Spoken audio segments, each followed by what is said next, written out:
तो आज की क्लास शुरू करते हैं। चैप्टर का नाम है 12 विद्युत इलेक्ट्रिसिटी। मुझे मालूम है मैं आपको थोड़ा सा इंट्रोडक्शन दे चुका हूँ, लेकिन उसके बाद भी मैं फिर से दूंगा क्योंकि आज मुझे पीसी पे पढ़ाने का मौका मिल रहा है और रिकॉर्ड करना पड़ेगा मुझे, इसलिए मैं फिर से रिकॉर्ड कर रहा हूँ इसको। तो चैप्टर जो है वो कुल मिला के 6 अंक का है। इसको थोड़ा सा अपन दूसरी विंडो में खोल लें ताकि कुछ लिख सकें इस पर। चैप्टर कुल मिला के जो है वो 6 अंकों का है और 2 ऑब्जेक्टिव आएंगे इसमें और एक 4 नंबर का क्वेश्चन आएगा, है ना। 4 नंबर का क्वेश्चन जो है वो बहुत हद तक इन पोर्शन से आता है। मैं बता देता हूँ कौन कौन से पोर्शन से। ओम का नियम आता है 4 नंबर में, प्रतिरोध और उसको प्रभावित करने वाले कारक आते हैं 4 नंबर में, श्रेणी और समांतर क्रम, ये 2 क्वेश्चन है अपने आप में, और विद्युत धारा का ऊष्मीय प्रभाव जिसमें जूल का तापन नियम आता है। ये 4 टॉपिक जो है इसमें आपको सबसे ज्यादा पूछा जाता है। 4 नंबर का क्वेश्चन अगर इन 4 टॉपिक से आता है तो वो सबसे कॉमन ही होगा क्वेश्चन, बेसिक बेसिक क्वेश्चन होगा अगर इन 4 से जाता है तो। नहीं तो अगर बाकी के बचे हुए जो पोर्शन है, एक, ये 2, 3, 4, ये 4 जो पोर्शन बचे हुए हैं, इन 4 पोर्शन से 2-2 मार्क के क्वेश्चन बनते हैं। तो वो आजकल लेकिन ऐसा किया जाने लगा है कि वो क्या करता है, इन इन चैप्टर से जो है वो 2-2 मार्क के 2 क्वेश्चन दे देगा, है ना। ऐसा होता है। तो अपन जो है वो पूरा टॉपिक बाय टॉपिक पढ़ेंगे तो अपन को क्या हो जाएगा, चीजें क्लियर हो जाएंगी और ज्यादा मेहनत नहीं करना पड़ेगी, है ना।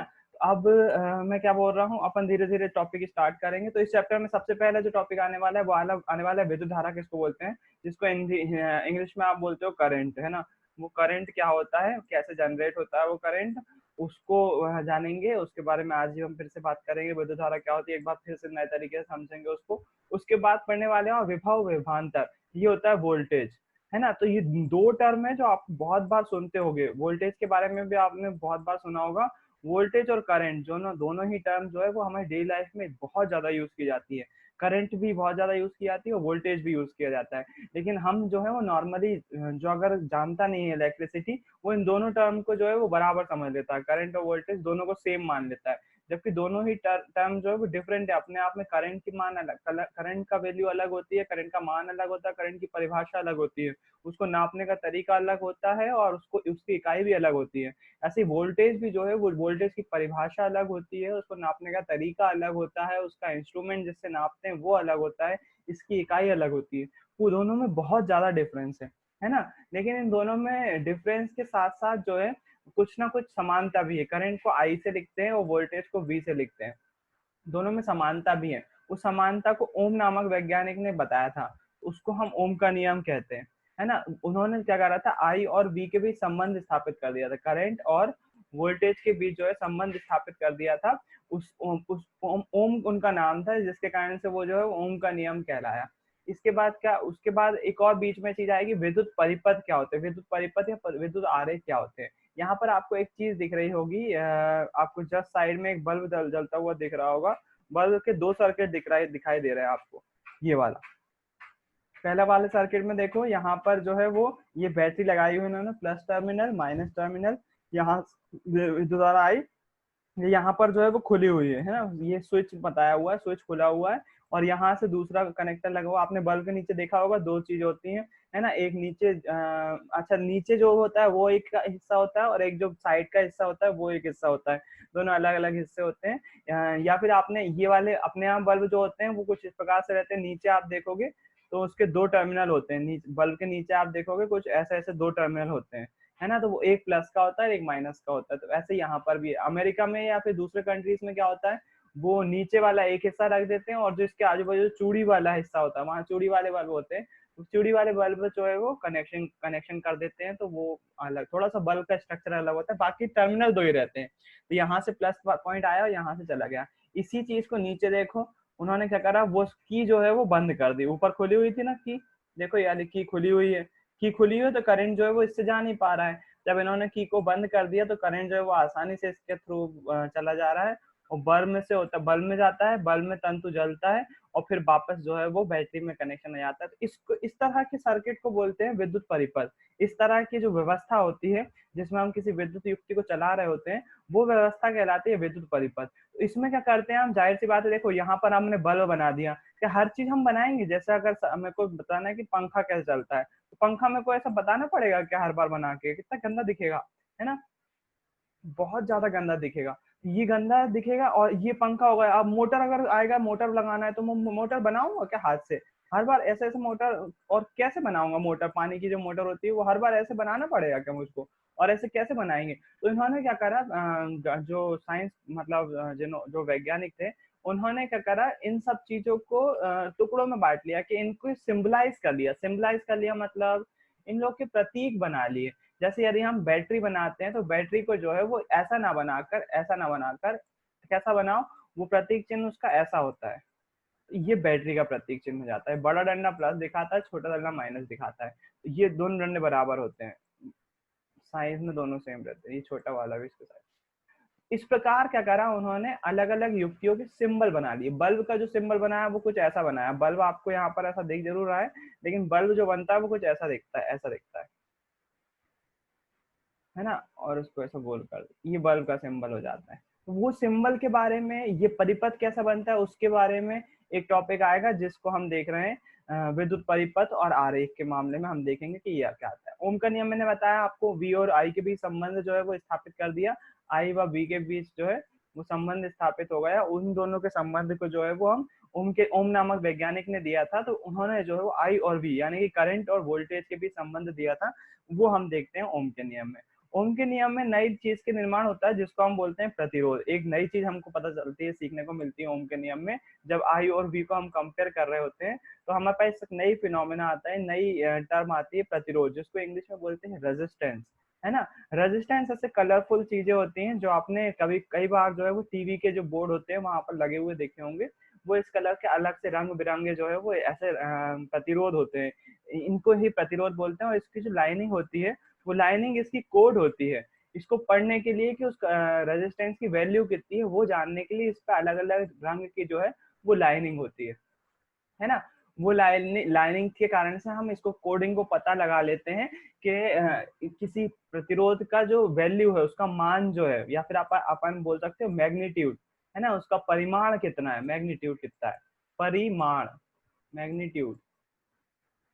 मैंने आपको बताया है पहले भी इसके बारे में क्लास में। अगर परिमाण की बात करें तो परिमाण मतलब होता है किसी भी चीज का संख्यात्मक मान। संख्या में कितना, जैसे मान लीजिए अभी क्वांटिटी के बारे में बात करें, 6 रेजिस्टेंस आपको दिखाई दे रहे हैं। टोटल मिला के संख्या कितनी है, 6। तो इनका परिमाण कितना, इनका जो संख्या का परिमाण कितना आ गया, इनकी कितनी संख्या में मौजूद है, तो 6 संख्या में मौजूद है। ऐसी अगर इसकी बात करें, इसके अंदर की वैल्यू कितनी है, तो वो जो है वो मैग्नीट्यूड कहलाएगा, वो भी उसका परिमाण कहलाएगा कि प्रतिरोध का मान कितना है। वो भी काय में होगा, मैग्नीट्यूड होगा, परिमाण होगा। तो मेरे ख्याल से आपको बात समझ में आ गई होगी।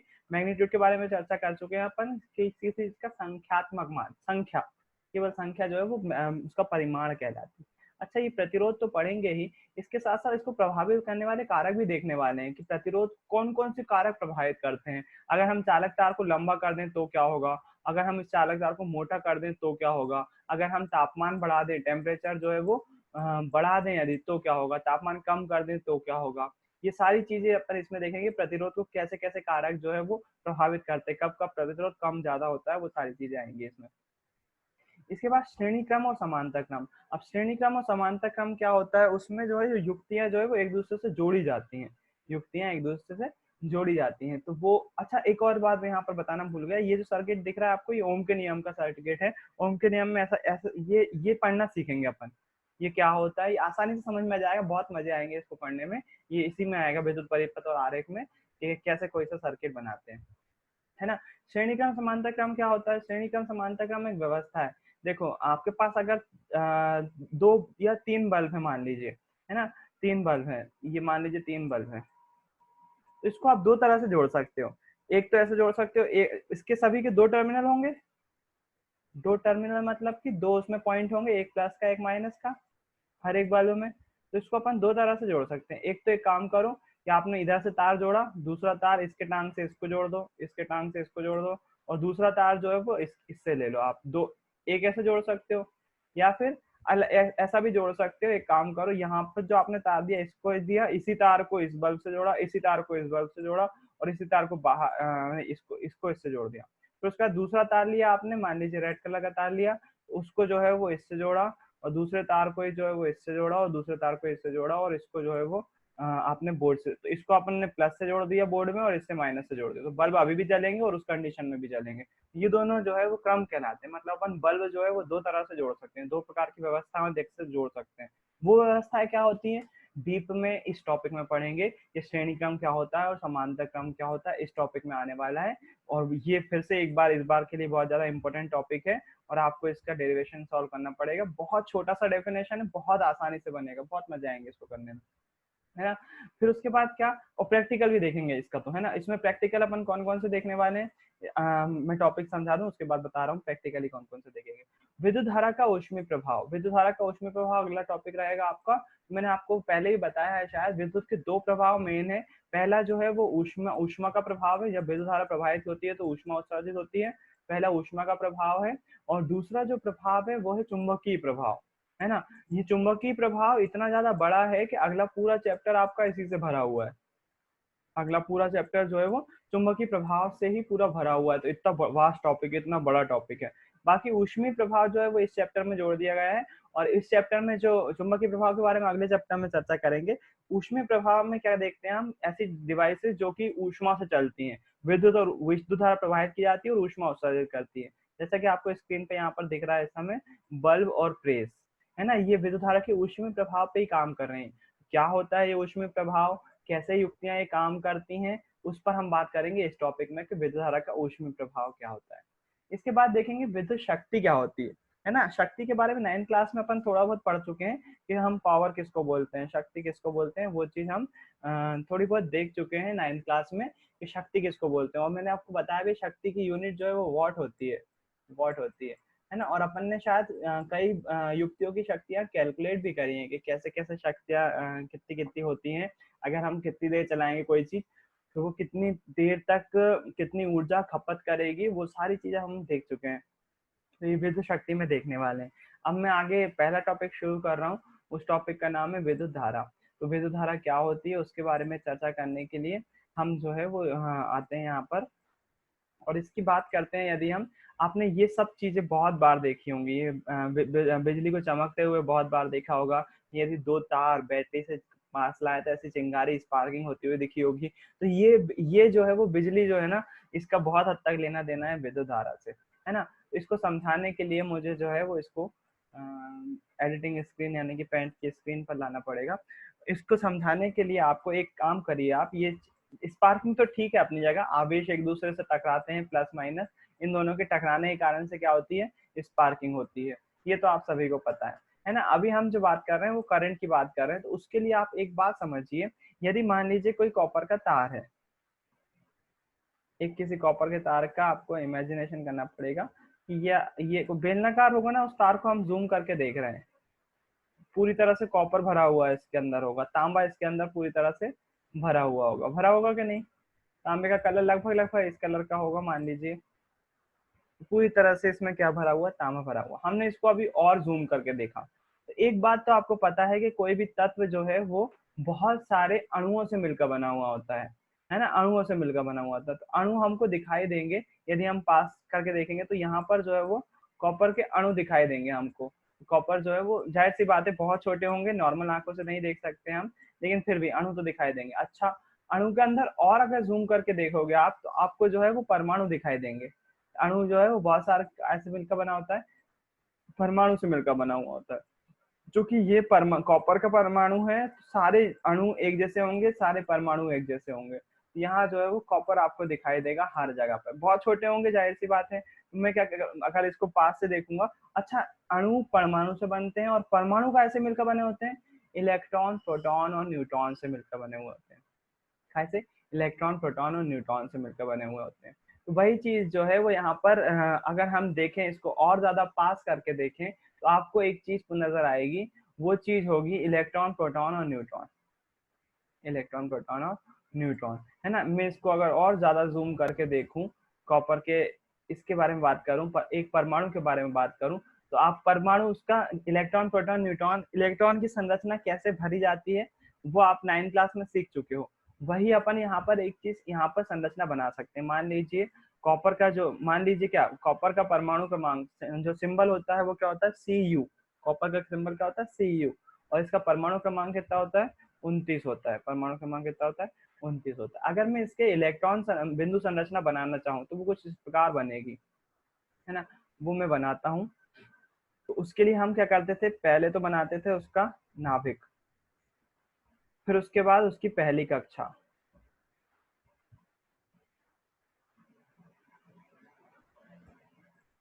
फिर उसके बाद उसकी दूसरी कक्षा, फिर उसके बाद उसकी तीसरी कक्षा, फिर उसके बाद उसकी चौथी कक्षा। हालांकि मैं आपको एक बात यहाँ पर क्लियर कर दूं कि जो उसकी नाभिक की कक्षाएं होती हैं, इलेक्ट्रॉन की जो कक्षाएं होती हैं या फिर जो परमाणु की कक्षाएं होती हैं, मैंने यहाँ पर आपको दिखाई दे रहा होगा वो सिंपल कैसी बनाई है, गोल मतलब सर्कुलर बना दी है, वृत्ताकार बना दी है। समझाने के लिए बना रहा हूँ क्योंकि ये चीज मेरे को आपको अगर इस फिनोमेना सीखोगे तो गड़बड़ हो जाएगा, इसलिए मैंने केवल आपको ये जो गोल चीज बनाई है केवल इलेक्ट्रिसिटी पढ़ाने के लिए बनाई। रियलिटी में ये ऐसी नहीं होती हैं, ये वलयाकार होती हैं, वलय के आकार में होती है। मतलब कैसी होती हैं, जैसे सूर्य के आकार में सूर्य की परिक्रमा करते हैं ना ग्रह, वैसे ही परिक्रमा करते हैं इलेक्ट्रॉन भी प्रोटॉन की लगातार। तो ऐसे ऐसे राउंड में करते हैं। हालांकि मेरे को उसको समझाना, अलग चीज समझाना है, इसलिए मैंने उसको, मेरे पास और कोई ऑप्शन नहीं था, मैंने यही वाली चीज समझाने के लिए। अच्छा, बीच में क्या है? बीच में तो सभी परिचित हो, बीच में क्या है? नाभिक है। नाभिक में क्या होते हैं? प्रोटॉन्स होते हैं। प्रोटॉन्स पे कौन सा आवेश होता है? धन आवेश होता है। और साथ में क्या होते हैं? न्यूट्रॉन्स होते हैं, जिस पर कोई भी आवेश नहीं होता है, तो n0 से दर्शाते हैं, है ना। पहली कक्षा में कितने इलेक्ट्रॉन? पहली कक्षा में जो है वो 2 इलेक्ट्रॉन, तो 2 अधिकतम इलेक्ट्रॉन भरे जा सकते हैं, मैंने 2 इलेक्ट्रॉन ले लिए, है ना। 2 इलेक्ट्रॉन पहली कक्षा में होगा। दूसरी कक्षा में कितने का, कौन सा फॉर्मूला यूज करूंगा मैं? 2n², है ना। तो n की वैल्यू दूसरे के लिए क्या हो जाएगी? 2 हो जाएगी। तो दूसरी कक्षा में कितने इलेक्ट्रॉन भरे जा सकते हैं? 2 की पावर 2, यानी कि 2 दूनी 4, 4 दूनी 8। दूसरी कक्षा में कितने इलेक्ट्रॉन? 8 इलेक्ट्रॉन। तो मैं 8 इलेक्ट्रॉन भर लेता हूँ। 1 2 3 4 5 6 7 8। तीसरी में कितने? इसी फॉर्मूले से आ जाएगा, मैं नहीं निकाल रहा हूँ, मैं आपको बता देता हूँ। 18 इलेक्ट्रॉन भरे जा सकते हैं, तो 18 इलेक्ट्रॉन भरता हूँ मैं। 1 2 3 4 5 6 7 8 9 10 11 12 13 14 15 16 17 18, ये 18 इलेक्ट्रॉन भराएंगे इसमें। अब कितने बचे हुए? पहले में 2 हो गए, फिर उसके बाद 8 हो गए, तो 8 और 2 10, और 18 कितने हो गए? 18 और 10 कितने हो जाएंगे? 28। जबकि है कितने इलेक्ट्रॉन? 29। कॉपर में प्रोटॉन भी 29 होंगे, और जो इलेक्ट्रॉन होंगे वो भी कितने होंगे? 29 होंगे। तभी इसकी परमाणु संख्या कितनी है? 29 है, और दोनों की संख्या बराबर होगी तभी कॉपर बनेगा, नहीं तो फिर मामला गड़बड़ा जाएगा, आयंस बनेंगे तब, है ना, जो कि आगे आने वाला है। 29 इलेक्ट्रॉन होंगे, 29 ही प्रोटॉन होंगे। अब इसमें एक इलेक्ट्रॉन बचा हुआ, तो वो आखिरी कक्षा में आएगा। कौन सी कक्षा में? चौथी कक्षा में जाएगा, और वो यहाँ पर आपको दिखाई दे रहा होगा। अच्छा, अब मैंने आपको पहले ही बताया है और एक बार फिर से बता रहा हूँ कि जो आवेश होते हैं, जो इलेक्ट्रॉन प्रोटॉन होते हैं, उस पर क्या होते हैं? आवेश होते हैं। धनावेश होता है और ऋणावेश होता है ना। आवेश का मान आपको पता है, आपने पढ़ा है, 1.6 × 10⁻19 कूलम आवेश होते हैं उस पर, आपने 9th क्लास में देख चुके हो ये बात। उस पर थोड़ा बहुत कंफ्यूजन हो सकता है, लेकिन इतना नहीं होगा, और अपने ज्यादा काम का भी नहीं है वो। आप केवल इतना याद रखो कि आवेश होते हैं उस पर। अच्छा, जो नाभिक होता है, इस पे कौन सा आवेश होता है? धनावेश होता है। नाभिक पे कौन भैया, सा? हाँ, आपने अभी क्या बताया था? आवाज नहीं आ रही थी इसलिए पता नहीं चला। आवाज नहीं आ रही थी? हाँ, आपने बोला समझ नहीं आया।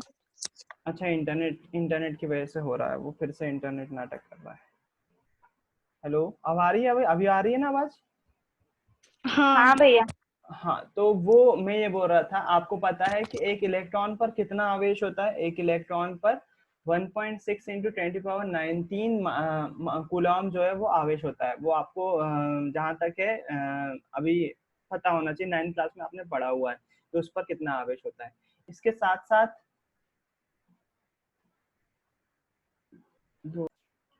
यहाँ पर यदि हम कॉपर के साथ एक और कॉपर का एटम ले लें, कॉपर का परमाणु ले लें, तो आपको यहाँ पर दिखाई दे रहा होगा ये चीज।